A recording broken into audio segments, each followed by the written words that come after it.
kita tetap ujungnya kita bahasnya honorer ya. Jadi pengalaman saya 2 tahun ini sebagai P3K, Kang izin saya ini P3K pegawai kontrak saja, diminta membantu Kementerian Pan-RB untuk melakukan akselerasi, salah satunya adalah memperbaiki regulasi. Alhamdulillah 3 Oktober atas dukungan penuh dari Bapak-Bapak Ibu Komisi 2 kita sudah mengetok palu Undang-Undang ASN yang baru, bukan revisi tapi penggantian. Karena dari 141 pasal yang ada sekarang tinggal 77 pasal yang lamanya sisa 19. Jadi 75 sekiannya hilang. Jadi ini memang reformasi di bidang regulasi. Nah, apa yang menjadi mendasar?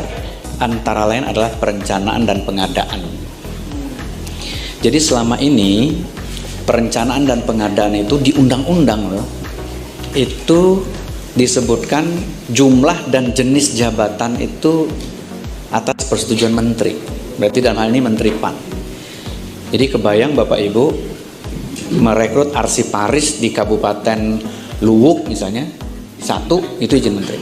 Ya, tiap hari saya harus paraf usulan, ada usulan rekrutmen, ada usulan perpindahan jabatan, itu semuanya menteri. Nah, belajar dari situ kita melihat instansi pemerintahan ini menjadi tidak lincah. Kalau ada kebutuhan, guru misalnya, gurunya pensiun atau gurunya pindah karena suaminya pindah dan lain-lain, kan harus diisi segera. Tapi baru bisa diusulkan formasi tahun depan, dan proses rekrutmen kita karena sifatnya batch, proses rekrutmennya bisa 5 bulan. Dari mulai formasi ditetapkan, pengumuman lowongan, dan dalam 5 bulan itu ada yang hilang di jalan. Karena nggak mungkin orang ngelamar hanya di satu tempat. Nah, itu kita hilangkan di undang-undang agar lebih lincah kita atur di turunan bawahnya. Karena yang paling tahu kebutuhan itu harusnya kan instansi pemerintahnya. Sekjen DPR, kebutuhannya kan tahu Sekjen DPR. Berapa orang yang dibutuhkan, jabatannya apa, dan lain-lain. Itu terkait dengan perencanaan, nanti menteri hanya membuat panduan kebijakan umum. Misalnya, arah pembangunan nasional kemana? Misalnya kita mau fokus ke pariwisata, ke industri hilir, maka rekrutmennya di sana dibuka. Industri-industri yang kita akan tinggalkan tentu dikurangi jumlahnya. Kalau pemerintah fokusnya ke digitalisasi, tentu kita akan merekrut digital talent. Pekerja-pekerja administrasi tentu harus dikurangi. Karena nggak lucu kita ini going digital, tapi kita tiap hari merekrut tenaga administrasi. Nah, kebijakan-kebijakan semacam itu nanti diatur oleh menteri, termasuk daerah. DKI misalnya sudah mature, ibu kota mau pindah, ASN-nya mungkin negatif growth. Tapi di IKN, di daerah otonomi baru, tentu ASN-nya boleh tumbuh begitu. Nah, fokus utama yang lain adalah tentu pelayanan dasar. Dalam hal ini adalah pendidikan dan kesehatan. Ini pelayanan dasar. Makanya komitmen kita adalah memenuhi pelayanan dasar itu. Nah, persoalan guru dan nakes ini bukan hanya jumlah, tapi juga sebaran.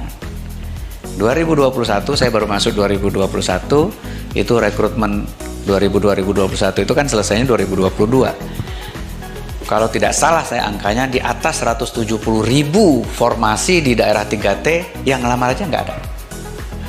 Yang ngelamar nggak ada. Karena itu di undang-undang yang baru ini dibuka ruang pemerintah, dalam hal ini menteri, bisa menetapkan itu. Jadi atas rekomendasi Menteri Pendidikan misalnya nanti di daerah tertentu gurunya kurang, kita bisa rekrut di situ. Kalau sekarang nggak bisa, karena sekarang prosesnya adalah diusulkan oleh instansi, dalam hal ini Pemda, ditetapkan oleh Menteri. Jadi kalau instansinya nggak ngusul, kita nggak bisa netapin. Jadi nanti nggak diusulkan pun kalau pemerintah merasa itu prioritas, ya kita akan rekrut di situ. Termasuk mobility-nya. Beberapa sekolah kita mungkin kelebihan guru, tetapi beberapa sekolah yang lain kekurangan guru. Nah, nanti bisa kita lakukan talent mobility. Kenapa bisa ada sekolah kelebihan guru? Begini ceritanya. Honorer, ini kan PR lama kita. Honorer ini kan memang satu datang dari kebutuhan. Kita bikin sekolah, ASN-nya belum ada. Ya udah rekrut honorer dulu dong. Sementara proses rekrutmennya panjang. Nah, selama ini begitu proses rekrutmen dibuka, teman-teman honorernya diberi kesempatan ujian, seleksi. bisa lulus tapi kalah ranking. Jadi lulus passing grade tapi kalah ranking. Posisinya dia diisi orang baru, honorernya tetap di situ. Lalu kita belajar terus. Kasih afirmasi dong. Kasih poin 10 karena dia sudah mengabdi. Lulus, tetap kalah ranking. Ya tetap dia nggak dapat formasi. Maka tahun lalu kita ubah. Prioritas nomor 1 adalah yang udah lulus passing grade dulu dong. Masukin dulu. Jangan diadu lagi mereka sama orang lain. Taruh dulu. Prioritas kedua siapa? Teman-teman honorer yang sudah mengabdi lebih dari 3 tahun. Jangan diadu bareng-bareng dengan orang baru. Itu dulu. Diadu sesama teman-teman honorer. Kalau formasinya 5, orangnya 5, aman. 5-5-nya dapat pasti. Kalau formasinya 5, orangnya 10, ya diseleksi di antara 5 ini begitu. Baru nanti orang baru kita tes. Nah, strategi yang lama-lama adalah passing grade-nya diturunin terus biar teman-teman ini bisa lulus. Akibatnya secara agregat kualitas kita tentu turun. Karena passing grade-nya kita turunin dengan harapan teman-teman ini bisa lulus. Padahal dia lulus kalah ranking. Maka sekarang kita ubah strateginya. 80% rekrutmen tahun ini, 80% loh ya, itu adalah mengakomodasi teman-teman non-ASN honorer. 20%-nya rekrutmen baru. Dan rekrutmen baru ini kita kasih passing grade kalau perlu setinggi-tingginya agar kita dapat kualitas yang bagus. Tetapi yang 80% rekrutmen non-ASN ini kita nggak ngomong passing grade, kita ngomong ranking aja. Tetapi karena regulasi menyatakan harus seleksi, peraturannya bilangnya harus CAT, diikutin, tetapi sebetulnya itu hanya quote and quote untuk memastikan prosedurnya dijalankan. Nah, sebelum prosedurnya kita ubah. Jadi mudah-mudahan dari tahun ke tahun nanti rasionya kita turunin terus. Non-ASN mungkin tinggal tahun depan 70%, rekrutmen barunya 30%. Karena rekrutmen baru juga mendesak ke kami dong. Kenapa kok non-ASN aja yang dikasih kesempatan honorer, yang kami juga ingin mengabdi begitu. Fresh graduate. Jadi pelan-pelan nanti kita rebalance.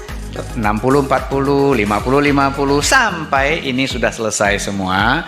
Makanya nanti mungkin 80-20-nya rekrutmen barunya 80. Nah, itu grand strategi blueprint penyelesaian. Begitu ketemu guru, ada lagi constraint pendidikan. Diatur di undang-undang, guru dan dosen minimum pendidikannya diatur di peraturan turunannya. Tenaga honorer yang XSK 1, K2 ada yang tidak memenuhi kualifikasi pendidikan itu. Linearitas. Itulah sebabnya di undang-undang. Ya, kalau teman-teman baca, kita tidak lagi bicara kualifikasi akademik itu sebagai prinsip. Karena di mana-mana rekrutmen di muka bumi ini orang nggak peduli lagi sama pendidikan akademik itu. Tetapi dulu karena memang dicantumkan, diturunkan ke PP, diturunkan ke segala macam. Pelan-pelan itu sudah kita longgarkan.